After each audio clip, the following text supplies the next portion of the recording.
Noon. And welcome to the Berman Institute of Bioethics seminar series, and in particular to this fall's Sheila Hutzler-Rives Memorial Lecture. The Hutzler-Rives Memorial Lecture is named after the daughter of Eleanor, or Ellie Trowbridge, who was a member of the Berman Institute of Bioethics Board and served in various other capacities within our university community.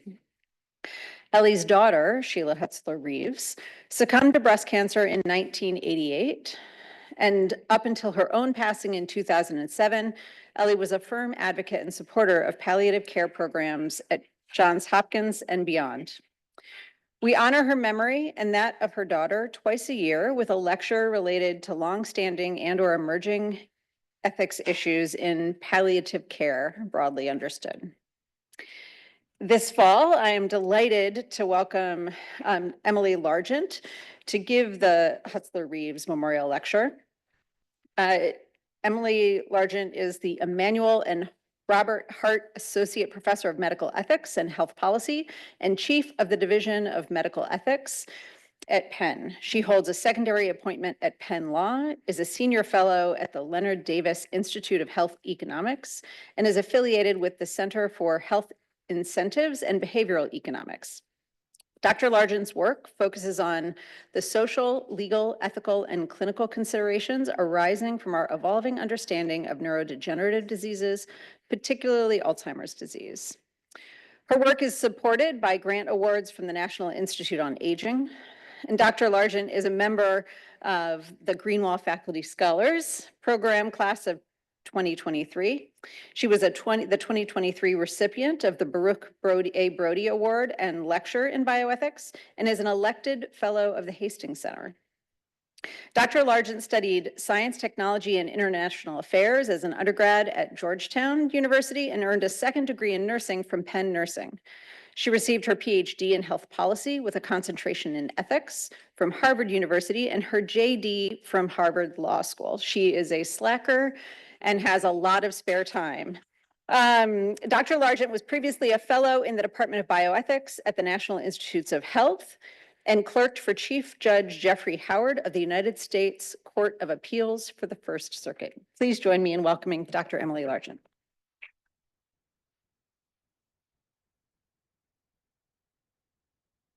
Great, thank you so much for that warm and exhaustive welcome. I appreciate it.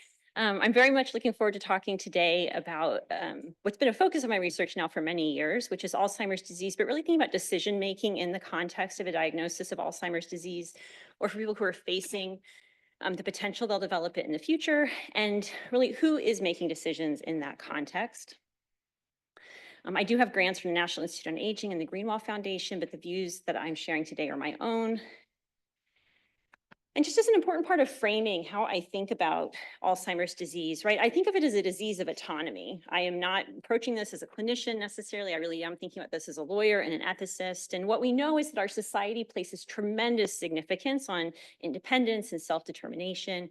And Alzheimer's disease affects the requisite abilities that one needs to do that. So cognition is not the same thing as decision-making capacity, but as cognition declines, decision-making capacity also does. And people don't just go from having to lacking decision-making capacity. They go through this liminal space between the two, which I will refer to today as marginal capacity. I think that a challenge in medical ethics and also in clinical practice is that people often focus on what we ought to do once people have lost capacity, right? We sort of know what to do when people have capacity, and we know what to do when people lack capacity. But I think that Alzheimer's disease is really a case study, and I think it's more broadly applicable, a lot of what I'll say today, but it's a case study for asking, what should we do when people have marginal capacity? So just a little roadmap for how we'll go through this. First, I'll define marginal capacity. I'll explain the advantages of thinking about decision-making using continuums rather than binaries, which I think is something that we default to too quickly.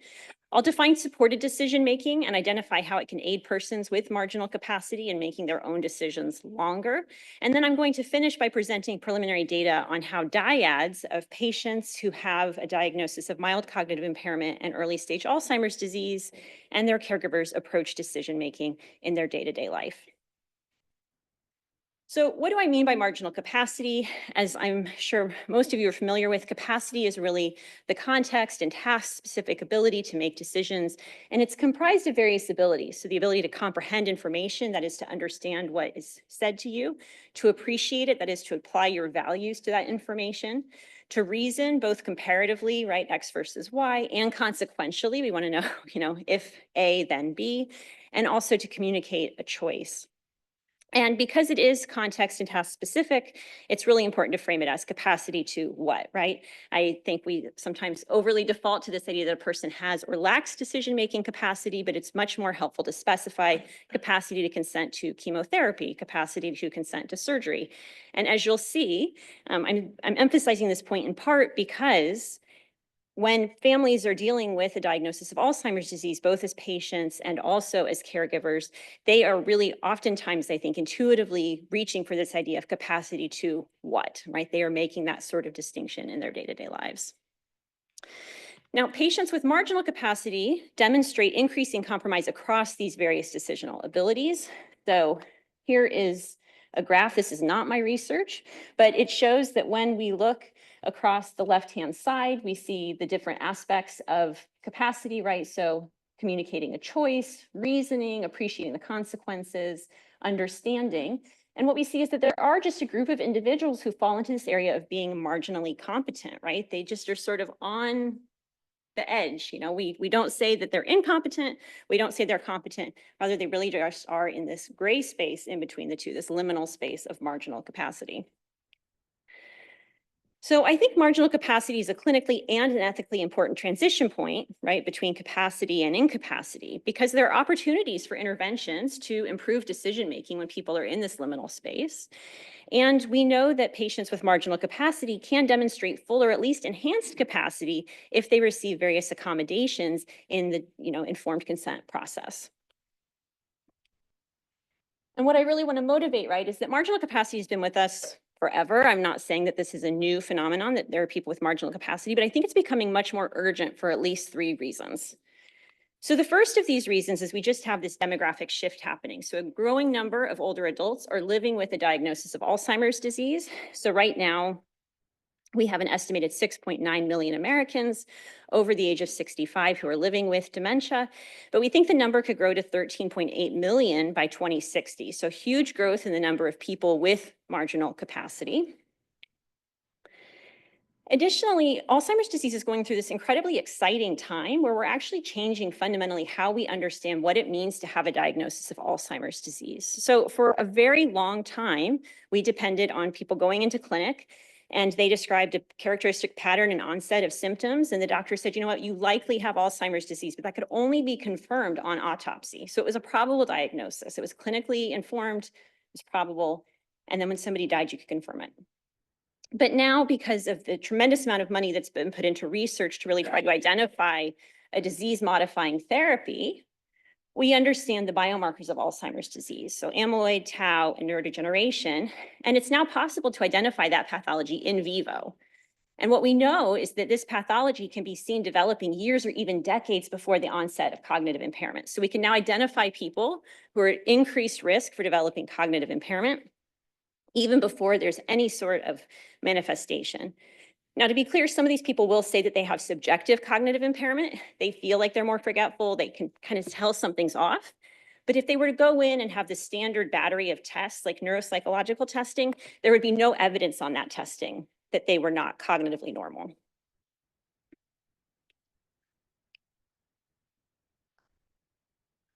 So there are a variety of ways we can test. For a long time, this pathology has been tested really using PET scans and MRIs, which has limited the availability.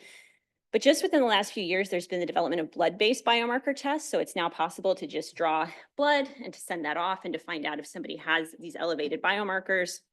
And there's been this thought that eventually blood-based screening tests will just be deployed in primary care. So you can have population level screening and figure out who's at increased risk, and then hopefully channel them, right, to either get the appropriate specialty care, or we might have different prescriptions and things that could be delivered in the primary care setting. But I think if all this happens, right, it's not happening yet that we're giving these biomarker tests to people who are cognitively unimpaired or who just have subjective cognitive complaints, but people are going to know that they're facing marginal capacity sooner, right? They'll either know before it develops, or they will learn that they have Alzheimer's disease in this earlier stage, right, where they still have marginal capacity. And so people are going to be more aware of the situation. And when I do talk about the Alzheimer's continuum, right, people often refer to this stage where people are cognitively unimpaired but have biomarkers as the preclinical stage of Alzheimer's disease. And then they move into mild cognitive impairment where they have cognitive complaints, but the impairment isn't really bad enough to get in the way of their daily functioning. It's just that they're inefficient. They're more prone to making errors. They're certainly more prone to scams in that particular phase. And then people will progress to dementia due to Alzheimer's disease, where that really is the disabling cognitive and functional impairments, where people need help with the activities of daily living. And when we talk about marginal capacity, while there isn't an entirely neat overlay, the research tells us that it really does start to appear in this time of mild cognitive impairment and into the early stages of dementia. That's sort of where we see the most overlap. And the third thing that's happening that makes this problem of marginal capacity more urgent is that the FDA has in recent years approved, and we've seen the clinical adoption of various disease-modifying therapies. So I'm particularly referring here to lecanemab and donanemab. If people are curious about aducanumab, which was quite controversial when it received accelerated approval from the FDA, I'm happy to talk about that in the Q&A. So aducanumab has subsequently been pulled from the market. And what we're seeing, though, is that already people are getting infusions of lecanemab and donanemab clinically.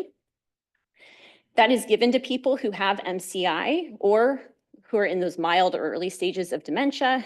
And for those who receive a prescription, if treatment is successful, they're going to live longer in that period of marginal capacity, right? What we're doing is these drugs are not stopping cognitive decline. They're certainly not reversing cognitive decline. What they're doing is they're just slowing. It's like the slope is changing in terms of the progression of the disease. And so what we're doing is we're really stretching out that period in which they are going to be experiencing marginal capacity. Right? So we have these three factors. We have the demographic shift, we have a new ability to tell people that they're on the Alzheimer's continuum, and we have treatments that once somebody knows they're on the continuum, we can stretch out the period of time in which they have marginal capacity. Now, I've said all of this, why it's increasingly important, but marginal capacity, I feel like, really seems to hide in plain sight, right? We know from research that it exists, and yet we don't talk about it a lot. We don't talk about people who have marginal capacity, at least not as an explicit group. I'm sure some of you have had clinical consults, or you've had patients where you're a little uncomfortable because they're in this gray space and you can't quite decide where to put them. But we don't systematically discuss it in a lot of cases. And I think that's because discussions of decision-making often assume two binaries. And the first of these binaries is that people have capacity or they lack capacity, right? We have these nice buckets we put people in. And then once they're in those buckets, we know what other buckets we need to put them into. So you either have self-directed decision-making for people who have capacity, or you need to find a surrogate to make decisions for somebody who lacks decision-making capacity. So I think the binaries are really nice. They're easy to administer, right? You decide it's a rule, you put somebody on one side of the line or the other, and we don't have to do a lot of extra work around that. Standards certainly are fuzzier than rules, and so they're harder to administer. I get that, but I think the binaries are also problematic oversimplifications and actually cause some ethical challenges that we need to be more mindful of. So going to the first of these binaries that I find problematic, this idea that people have or lack capacity. I've already shown you some of the data that shows that there is this group, but what the really key thing to talk about here is that the abilities that constitute decision-making capacity, right? We talked about appreciation, comprehension, reasoning, communicating a choice. They're not all or nothing in most cases, right? They're on these sliding scales. And so forcing people with marginal capacity into the binary of capacity or incapacity can problematically result in either their under or their overprotection. So I think about people with marginal capacity as posing a little bit of what I think of as a Goldilocks problem, right? In some cases, if we say, you know what, you have full capacity, we are giving them too much autonomy. Legally and ethically, people who have capacity are empowered decision makers, but this doesn't recognize the vulnerability of people who have marginal capacity, right? Like I said, they're inefficient, they're slower in their decision making, they're more prone to scams. So I think that there is a real reason that we should be drawn to thinking about how to protect these individuals. But We don't want the pendulum to swing too far the other way and to put them in a bucket of people who we say lack decision-making capacity. And this is, right, it's just over-protectionist. There are decision-making tools for individuals with no capacity. We might all think, say, of advanced directives. A common feature of these is that a surrogate will make decisions for the individual. But if we wrongly appoint a surrogate to somebody with marginal capacity, we're wresting autonomy away from somebody who still might reasonably exercise it for themselves. And I started off by saying that Alzheimer's is a disease of autonomy. And if what we do is give them a surrogate too soon, we are accelerating the effects of the illness that they themselves are most afraid of, right? We are taking away their ability to self-determine when there's still a chance they might be able to make decisions for themselves. So that's the first ethical problem, I think, that we have, is that we're kind of caught between under and over protection. And the second thing, right, is that the second binary, as I set it up, is this idea that people either make decisions independently or they have a surrogate decision maker who makes decisions for them. But getting input from others is really not an all or nothing sort of proposition, right? I think it's a misconception that people with capacity always make independent decisions. Inclusion of others reflects the idea that other people care for the patient, right? So my brother was in a pretty horrific automobile accident several years ago. I was very involved in decision-making, even though he always had capacity. And that was because I was going to be the person who was supporting the wound care when we got home. I was going to be the person who was helping with getting to physical therapy appointments, right? So it was important to involve me because the decisions also affected me. And we needed to make sure that I was comfortable with those sorts of things. And people also care about the patient, right? I care deeply about what happens to my brother. And so involving me, right, reflects this recognition of our emotional relationship. Another nice thing is that having more people involved in decision-making can actually lead to qualitatively better decisions, right? You have more perspectives, more ideas, more input. And so when all of that starts to get that creative thinking going together, people are making what we think of as better decisions. And there's good evidence that it improves both patient and family outcomes to involve more than one person in the decision-making, right? So the challenge we have here, and I'm seeing some heads nodding, I think you're all on board with the idea that a lot of us make big decisions with other people in our lives. When we do that, it's often seen as wisdom, right? You're respecting the relationships you're in, you're getting good information, you're reaching out to people who've had similar experiences. But when people with marginal capacity seek counsel, it's often seen as weakness and stigmatized, right? It's seen as somehow a sign of the ways in which they're losing their ability to make decisions for themselves. And so a big part of my work is really trying to think about normalizing this idea of getting help from other people. We just need to acknowledge that we all do it. And so this is not a difference in kind, but in degree for people who have marginal capacity.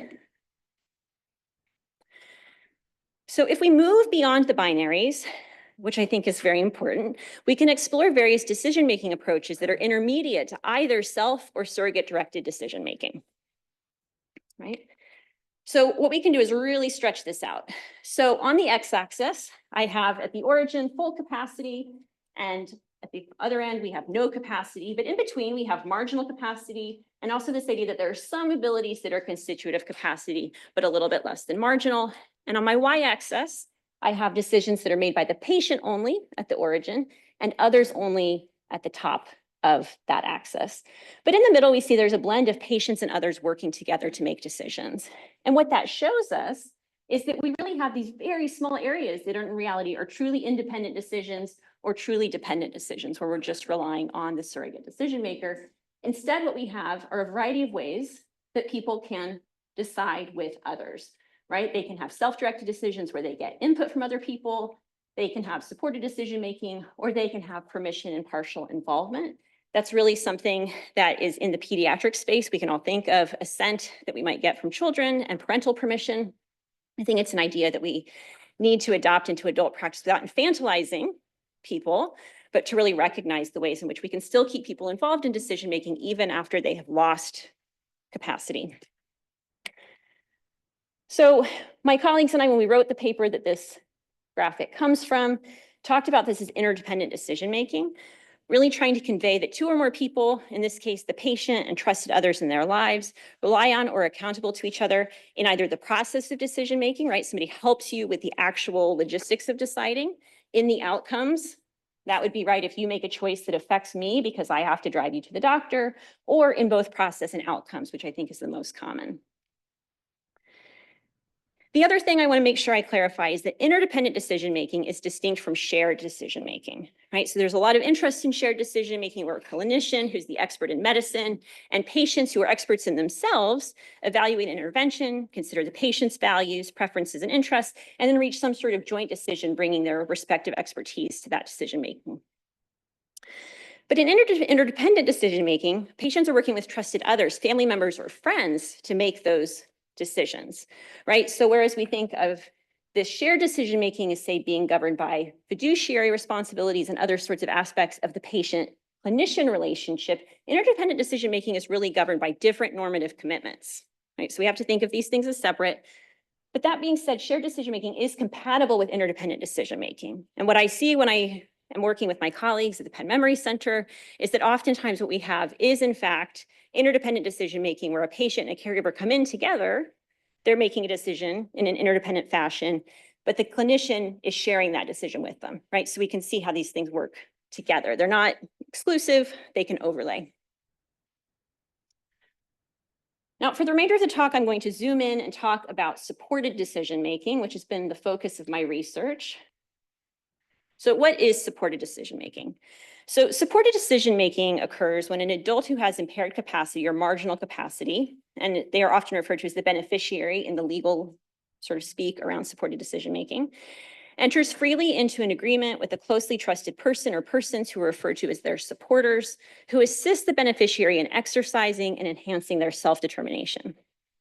So supported decision-making is a practice, right, where you have somebody who has marginal capacity who gets help from somebody else to make their own decisions.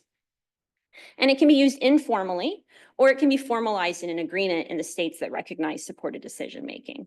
So right now, about half of states either have laws explicitly recognizing supported decision-making, or they are considering such laws.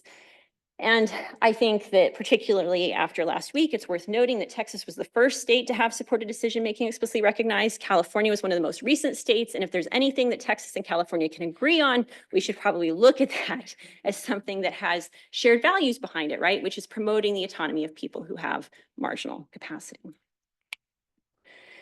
And as a brief aside, in legal circles, supported decision-making is seen as an alternative to guardianship. So the reason why states have been looking at this in terms of state law is that guardianship, right, in that situation, a guardian is appointed by a court for a person, often referred to as a ward, who has been legally determined to lack the ability to make autonomous decisions. So, right, so a judge determines that they are incompetent and says that another person can make decisions. Guardianship varies by state, but in general, you can have a limited guardianship where the guardian just looks at some aspects of the person's life, or it can be plenary where the guardian actually controls all aspects of an individual's life. I think a good example of this actually comes from Britney Spears when she was trying to get out of her conservatorship. She talked about how she had actually wanted to have a child, but her reproductive choices had been controlled by her guardian, who was her father. It can be temporary or permanent, and the guardian could be a relative, a friend, or in many cases a professional, which people don't always appreciate, right? That it's not always somebody who has had a long-standing relationship with you. It can be somebody who's doing this as their job. In guardianship, decision-making authority rests with the guardian. They are supposed to consult with the ward, but that does not always happen. And there have been various critiques over time of guardianship. It can be anti-therapeutic for people who have cognitive deficits. It's very good to be involved in decision-making and engaged. And so taking away all that decision-making isn't optimal. It's inconsistent with the legal doctrine of the least restrictive alternative. So the Supreme Court has actually told us that when we are working with people who have disabilities, we need to find something that's less restrictive before we go to something more restrictive. So supported decision-making, right, would be less restrictive because the individual still gets to make their own decision than guardianship, which is more restrictive. Certainly it's prone to fraud and abuse. We know some very notorious stories, Britney Spears being another good example. When I was listening to Hit Me Baby One More Time as a teenager, I definitely did not think that she was going to figure so prominently into academic work. I did later, but I think she's done a good job, unfortunately, raising attention and awareness around this issue. And guardianship can really be hard to get out of. It's often referred to as a one-way ratchet, right? You go in and it's really, really hard to overturn. So I refer to support, to marginal capacity as a little bit of a Goldilocks problem. I think supported decision-making might be just right for people who have marginal capacity, to continue this Goldilocks analogy. So supported decision-making seeks to balance considerations of autonomy and vulnerability, because unlike in surrogate decision-making or guardianship, the beneficiary retains the right to make their own decisions, right? They are still deciding for themselves, but the beneficiary gets assistance when decision-making is inefficient for them. So we're trying to offer supports for the known deficits they have while still letting them make their own decisions. And I think it's helpful to think about it really as an accommodation for marginal capacity. So the social model of disability, which I'm sure many of you are familiar with, explains that persons have impairments, but it's the environment's failure to accommodate those impairments that actually is the cause of disability, right? So if, as an example, if you have an individual who has an impairment in their lower limbs, they experience less disability if they live in a society that provides them with a wheelchair and has ramps than somebody who lives in a society that only has stairs, right? So you have more freedom of movement, more ability to do things. You are less disabled in a society that accommodates your impairment. Now, the social model has been criticized, I think rightly so, for handling physical disability better than it does cognitive disability. But supported decision-making is a good example of how society can reduce the disability experienced by someone with a cognitive impairment, right? We offer them accommodations to help them make their own decisions for as long as possible. We can also look to the extended mind thesis, which notes that many of us offload cognition on objects in our environment. So some of you are taking notes with a pencil and paper. Some of you have computers open, right? You are truly offloading cognition onto those objects, but you can also offload cognition onto other people and create these paired systems. So this is a nice example in supported decision-making. And supported decision-making recognizes the dignity of risk, or the idea that there is something that imparts dignity on an individual when they can make decisions about their own life, even if those decisions introduce certain risks to them. An example that you can find in some of the early papers is, say, choosing whom to date. So, right, we all know that relationships can be fraught with a little risk here and there, but choosing who to date offers you a dignity that saying you can't decide who you date takes away from you.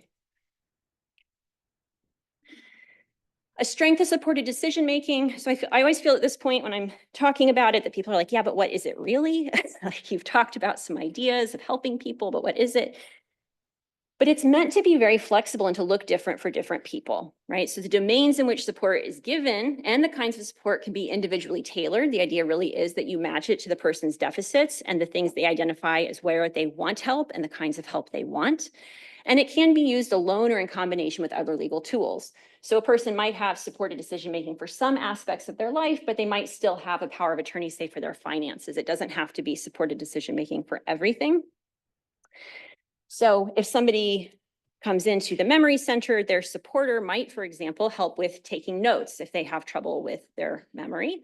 They might help them break down a decision if they have certain executive functioning challenges into smaller parts so they can make smaller decisions to get to the bigger decision they need to make, weighing pros and cons, lots of different ways a supporter might be able to assist somebody in making their own decisions. And here is an example of a supported decision-making agreement from Texas. So you actually go and you check, and you can see that supported decision-making is not just limited to medical decision-making. It really is meant to encompass all the aspects of an individual's life, from where they're going to live, through their health, but also getting an education or training or finding a job. So how well does supported decision-making work in practice for people with marginal capacity? I think this is one of these cases, right, where the ethical arguments are all very nice, but we really care about, in fact, what happens in practice to make sure that there's reason to keep doing this. And so far, there have been studies primarily almost exclusively done in people who have intellectual and developmental disabilities. And that is because supported decision-making can actually found, like its origins are in the community of people with intellectual and developmental disabilities and their care partners. There were many parents who had children who were transition aged. They recognized that those children who had intellectual and developmental disabilities needed help with decision-making, but they really didn't want to put the children under a guardianship. And so they looked for an alternative, and the alternative they came up with supported decision-making, right? So in studies that have been done with these individuals, they certainly have some methodologic issues, but they have found that supported decision-making is associated with a greater sense of independence, a greater sense of personal dignity, more confidence, and greater happiness than guardianship, right? So lots of reasons, I think, to be enthusiastic that this does in fact achieve many of the things that we are interested in. And there is huge interest in supported decision-making for older adults. Some of this is stemming from the growing, like the aging population. Courts are overwhelmed. Guardianships are very expensive to maintain from year to year. They have a high administrative burden, and supported decision-making can really happen much more outside the confines of the courtroom because it's this voluntary agreement, right? You can go in Texas and print that off. You can check your boxes, and then people are supposed to accept that agreement if you present it to them and presume it's valid. But despite the interest in supported decision-making for older adults, we really have a lack of any kind of data on supported decision-making for people who are on the Alzheimer's disease continuum. Certainly, there are similarities between transition-aged young adults with intellectual and developmental disabilities and people with Alzheimer's disease, but there are notable dissimilarities that really limit the generalizability of this data, right? So we have a young population that's never really had independence, who's now coming to age of majority versus people who have enjoyed independence for decades and are now losing that ability to self-determine. The people who step into the role of supporting them are certainly different. It's often a parent for these transition-aged young adults, but it's a spouse or an adult child, so very different relational dynamics. Also, when we have these intellectual and developmental disabilities, typically it's a static level of impairment that people are experiencing, whereas in the face of something like Alzheimer's disease, it's a neurodegenerative disease, so people actually have their capacity waning over time. So people are having to manage these fluctuations. And I think it's really important that we address that particular evidence gap. So now I'm going to share some preliminary results from qualitative interviews with patient and care partner dyads about how they approach decision-making. I'm fortunate to have an R01 from the National Institute on Aging that looks at this kind of dyadic communication. And I want to acknowledge it's a huge team of people that I'm working with, thank them all for their contributions. And it's a very multidisciplinary team. We have neuroscientists, geriatricians, anthropologists, philosophers who are all working on this. And a little word on nomenclature before I go on, care partner or caregiver. So I'm going to use the term patient because these are all patients at the Penn Memory Center. So yes, they're research participants, but I'm just going to default to patients because they're patient dyads. But there has been a push in the literature to really use the term care partner as being more respectful of individuals, with the idea being that it shows them as more of a partner in securing and promoting their own well-being than somebody who is dependent and receiving care. And I will use care partner primarily, but the caveat is that we asked people in the course of these interviews, how do you think of yourself? What we actually found is that people put them, their preference for the term really depends on the amount of assistance they're providing with activities of daily living. So people would say, for those who are providing relatively less assistance, that they prefer care partner, and they emphasized, right, as we see in the literature, the shared responsibility for well-being, right? I would say I like care partner, because I'm not at the point yet where I have to look after his personal needs. But even the yet starts to imply the continuum that people imagined and the way that they see it progressing. Those who provided relatively more assistance preferred caregiver or caretaker, and they often spoke about really fundamental changes to the relationship they had with the individual that came with that caregiver identity, right? I enjoyed having a partner, and now I have a dependent. I'm more of a caregiver and less of a partner. I mean, that's what I'm evolving into. So I think that I would push back a little bit on this idea that it's always more respectful to call them a care partner, because I think it can actually underestimate or fail to acknowledge the burden that caregivers feel because of how much they are doing for individuals. In terms of methods, this is a qualitative research study where we did these interviews and analyzed them. And in terms of our participants, right, we had, in the end, 14 care partners and 15 patients representing 13 different dyads. We had a few people on either side who didn't have their complementary. So some key points. Dyad members felt that maintaining independence was important, right? This was a value they shared. Patients wanted to assert their independence, but they also wanted to feel connected to their care partner, but they wanted support on their own terms and were really sensitive to how the need for help changed the dynamics of their relationship. So somebody told us, right, I'm a very independent person. I'm afraid of the thought of losing my independence, and I'm trying to actively do at least what's within the realm of what I'm capable of doing to delay that. Similarly, care partners felt it was important to involve the patient, at least to some extent, in decision-making, right? So this was a wife who said, I think as long as he's able, he needs to have the most say in what's going on. I think he still needs and wants to make a lot of his own decisions. He doesn't want somebody to be doing that for him. And when we dug into the kinds of approaches, what we saw is that dyads really did use a range of approaches to decision-making, revealing what I find in looking at all of this to be an intuitive sense of decision-making capacity, right? At the beginning, I sort of really belabored this point of its capacity to what? And they do have this sense that really tracks the idea of risk. So independent decisions are being made by the patient when situations are either inherently low risk or they can be de-risked by the caregiver, right? So we have somebody say, you know what, I involve them in decisions where the outcome's not going to matter. I give them a choice about which socks to wear or which color pants to wear.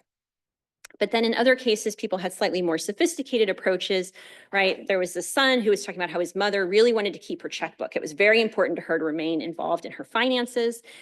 And he said, so she insists on keeping her checkbook, and we've just kept the balance in there very low. So the next time she's inevitably scammed, she had already been scammed several times and lost money that way, you know, we limit how much can be lost. So they were still letting her keep her checkbook. They were having her pay her homeowners association bill with reminders. She could do other spending independently, like going to the grocery store. But by constraining the money that she had in that account at any given time, they were also trying to protect her. And then we also have this example about somebody who had their parent put together a pill dispenser and they would double check that. Independent decisions are made by the care partner when it's high risk or high burden situations. And then the muddled middle, the collaborative decisions. And we found a lot of decisions were happening in that muddled middle where people said that they were deciding collaboratively. Right, so most of the big decisions me and my wife make together.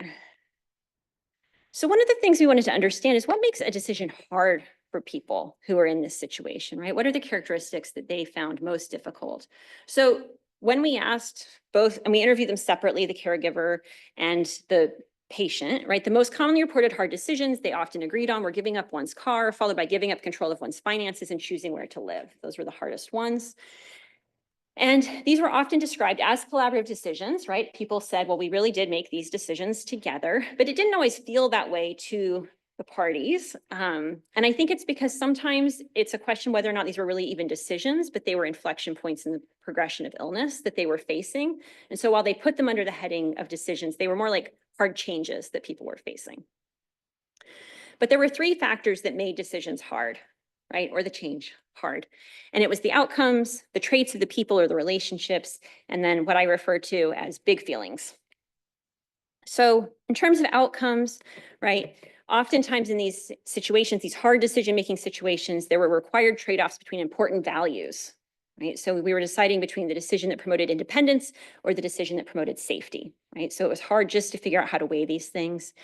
And rarely did people feel like there was a compromise position to help everyone get some of what they wanted, right? So this example, this next quote, I think nicely summarizes the first two bullets. So a son noted that his mother's driving caused a combination of worrying about her getting lost and injuring or killing somebody else, although it gave her independence to live her life. And he identified stopping driving as the only alternative to driving. Right. And even in some cases where people said, well, the clinician said that they could just make short local trips, like they could still drive to church or they could still drive to the grocery store. The family was like, not actually an option. They would discount that there was any sort of compromise position. And they often felt like they were stuck between these two alternatives, no compromise. And then often it's only bad choices, right? I can only pick between things I don't want. So this quote is from a daughter who's talking about her mother-in-law. And at first her mother-in-law was like, oh no, I can't do that. I can't move in with you. But now she seems to pretty much have accepted that that's what's going to be because it's a better option than going to a home or a facility, right? So you're choosing between a home or a facility. If your preference is to remain in your own home and that's not an option, you don't have any options you feel good about. In terms of traits of the parties or the relationships, what we saw were a few different things. In some cases, the person who was living with dementia or cognitive impairment lacked insight into the nature or extent of their deficits. This was just a general lack, right? I would describe her as being in denial. This is a wife or a husband talking about his wife, right? She just didn't even have a sense that she was cognitively impaired. Sometimes the person could not remember or would deny specific facts that were relevant to the decision at hand, right? So we have a patient here who said, I was accused of having had a traffic situation that I honestly don't remember having. And so the decision to give up the car was difficult because they were trying to discuss something that the patient really couldn't even remember. We actually had an interesting interview transcript where there was a fight, even though people were interviewed separately, The wife, the caregiver, was on the phone with our research coordinator, and the husband wandered into the room while they were discussing the driving. And she said, well, you know, he pulled through a parking space and he almost hit somebody on the other side. And he starts yelling in the background, I never did that. I never did that. Right. So this is a big issue that people don't remember these relevant facts. Dyad members have different values or weigh shared values differently, right? So sometimes, unsurprisingly, for the person who's living with cognitive impairment, independence is really important to them. They would like to promote that as long as possible, but the family often emphasizes the safety piece of things. And then the type of relationship can make it quite difficult.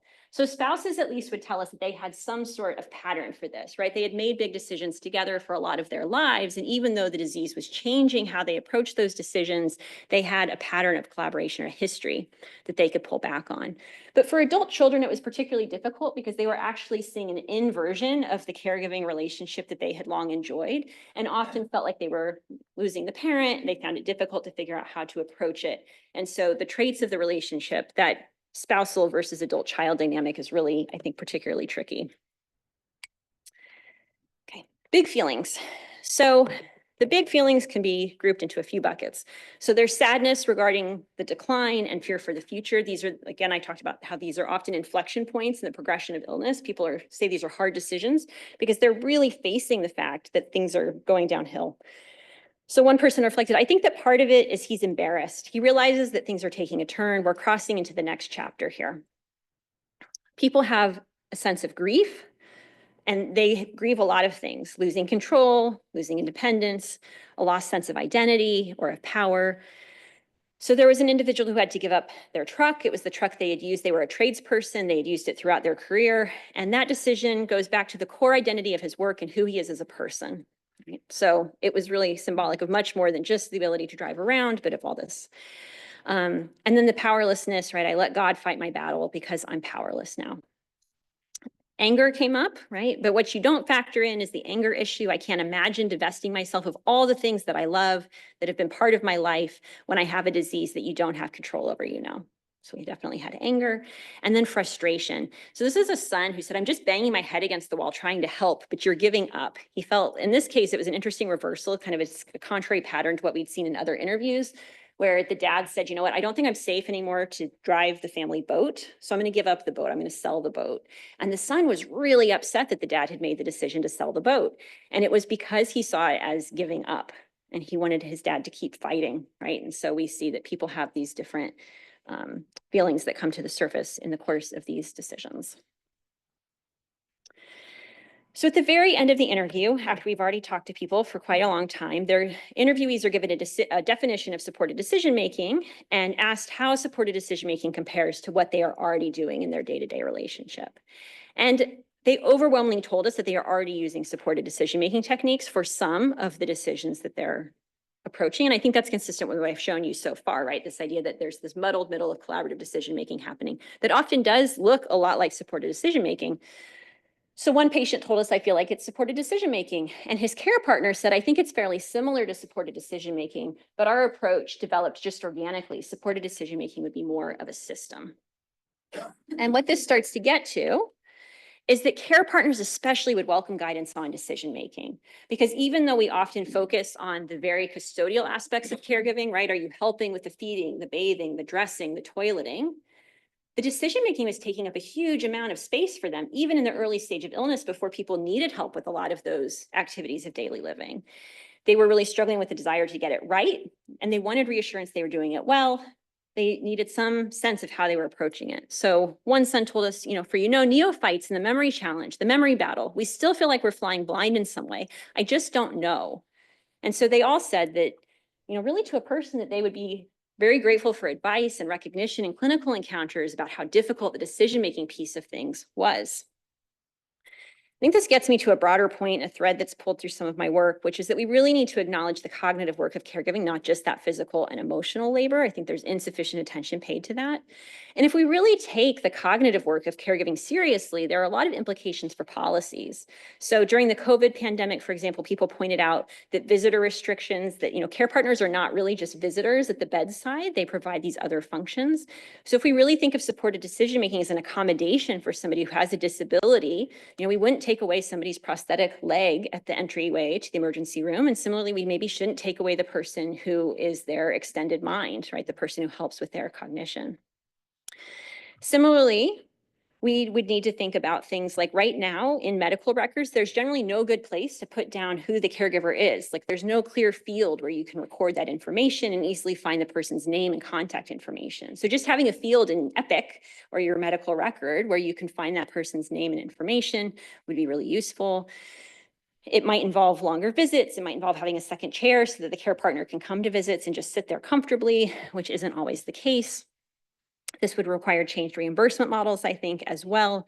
But it's also consistent with practice that what we know is that dyads do better when you take care and pay attention to the needs of both members and not just the patient's needs in isolation. So wrapping up, I think that there really is a pressing clinical and ethical challenge in determining how we're going to facilitate decision-making as cognition declines. The old binaries, that model that we long resort to, is not sufficient here, and the problem is only growing. Patients and families report that decision-making can be challenging and that they would benefit from explicit recognition of this, as well as guidance. And I think that supported decision-making offers a promising path forward for individuals with marginal capacity, but really does merit more research. We are in the process of developing a supported decision-making toolkit. It's actually, I initially thought we would focus just on supported decision-making, but as time goes on, it's evolving into a decision-making toolkit more broadly because people really are using a range of approaches and have different considerations at each of those points. And we are going to have a clinical trial where we measure different outcomes for both the patient and the care partner to see if it reduces perceived burden, goal attainment scaling, different things that will help assess how well it's working for them. Hopefully to offer some of that data that's currently missing, I think, from the landscape. And with that, I am happy to take any questions.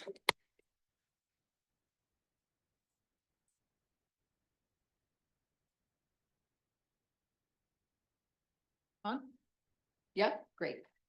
Thank you so very much. We have about 10 minutes for questions.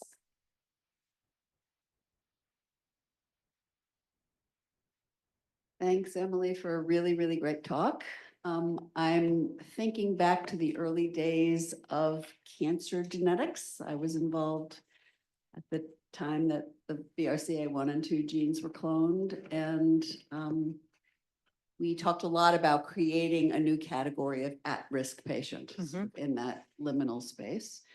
And I'm wondering if you or your colleagues or the literature has given any thought to an analog in this context to genetic determinism. So there's my worry about the biomarkers is that you can have biomarkers and actually never develop cognitive impairment.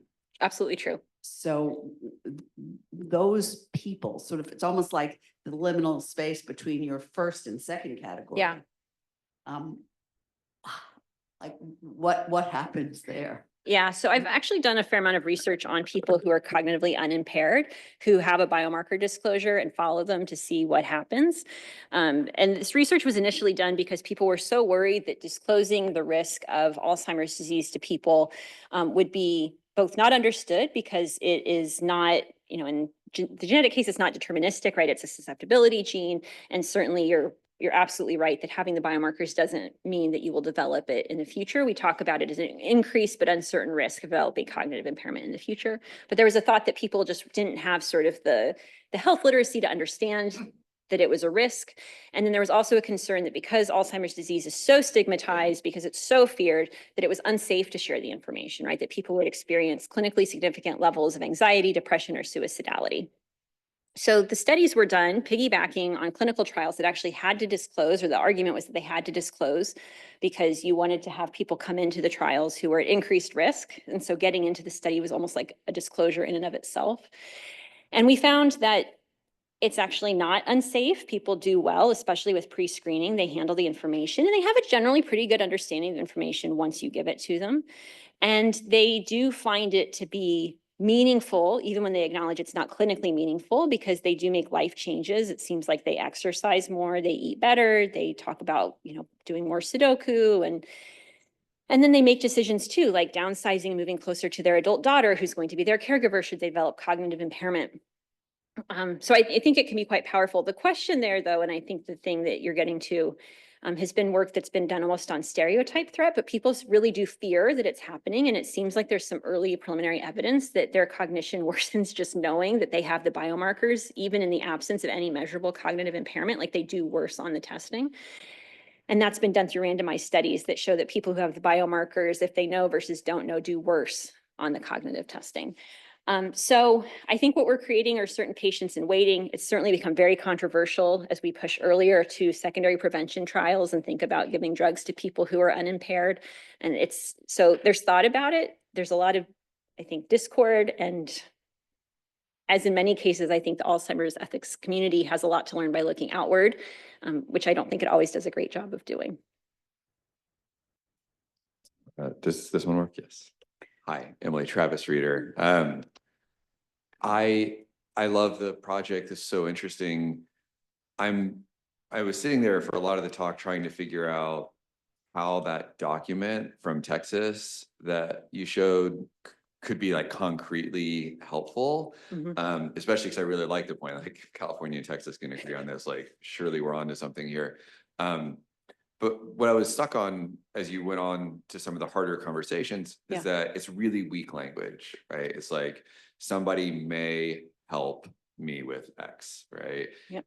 And like on a weak reading, I can do that already. Like I can give my mom permission to help me with my finances, but then if she oversteps, I can be like, no.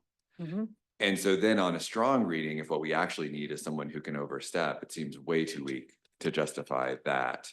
And so, I mean, I could imagine it could be helpful just symbolically, but I wondered if it's supposed to be more than just symbolically, like it's giving very concrete, not only permissions, but like, I don't know, normative requirements or something that you do in fact take away someone's, the big stuff, the hard stuff, the moving and the money, right? Like, it can't justify that, right? So I don't think it can. I mean, I think it raises awareness, which is great. And I think it's good for third parties to have something that they can rely on, because it's a very strange arrangement to have somebody go into, say, a bank and say, I would like to take out a loan. And the person, and the banker's like, oh, like, do you fully understand the consequences of this? And they're like, oh, no, but I have my supporter here and I've gone through this decision-making process. They've helped me. This is my decision. I'm going to make it. So the goal of those agreements is oftentimes to give third parties a sense that they can rely on decisions that come out of it without being at risk that they've done something wrong. But what that leaves as a whole is, how do the parties to the supported decision-making actually engage in the supported decision-making? What we see is that people can kind of feel their way to something that looks like it, but I think that they are looking for more guidance on how to do it in particular. And that's where I think that there's kind of a space that's lacking. Now, various groups like the ACLU have put out workbooks and different ways that you can talk more about, like, what would you like the help to look like? And you can do a much more written out agreement that would be for you to use, with your mom, or to do something in that interpersonal way. But they're not specific to older adults. I don't think they talk about all the relationship dynamics that are happening. And so, yeah, I think that the audience is important to think about with those legal documents, and it's not really the people who are involved in the decision making. So could I ask a follow-up? Yeah. To that, because I had a similar question, which was about the side, like what happens when there is overstepping and what overstepping means in that context. Yeah. And since it's, except for in those two cases, not a legal document, what are the protections? Yeah. When that happens? Yeah, so it's, I think, a hard and important question, and one that I wrestle with and don't have a great answer for. I think there's certainly room for abuse and exploitation in supported decision-making, but I don't think that can be a fatal objection to the project of supported decision-making, because guardianship is so rife with that as a concern that we can't say that this thing we allow to happen all the time is somehow preferable, even if it could happen elsewhere. Supported decision-making should have some additional protections built into it. It's much easier to modify those agreements, and they can be modified by the beneficiary. So if I feel like you're not treating me well in our decision-making, I can say, you know what, you're not my supporter anymore. I can change the agreement, or I can change the kind of support. Another thing is that, unlike guardianship, which typically has one guardian, in supported decision-making, you can have a network of supporters. So it might be that I want my son to help me with my housing situation, but I'd like to have my daughter help me with my finances. And I want both of them involved in my medical decision making. And so the hope is that that provides almost checks and balances because, you know, my son and daughter might, you know, work together against me, but maybe they would be a check on each other and they would offer some oversight. And so you would have less susceptibility to that. So my hope, I don't think it's empirically proven, but that we can actually have more protections there. And one thing that is challenging, I mentioned, right, the extended mind thesis and how you can use your computers or your notebooks, but those things are all kind of cognitively inert. They don't have their own values or interests.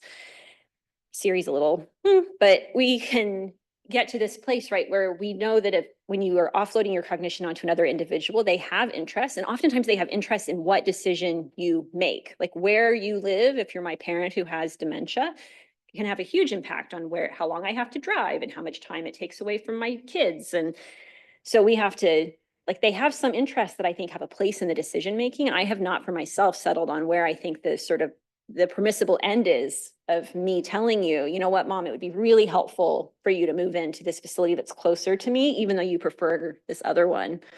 That seems right to me. Coercion clearly seems wrong, but there's like a middle that I can't quite figure out yet.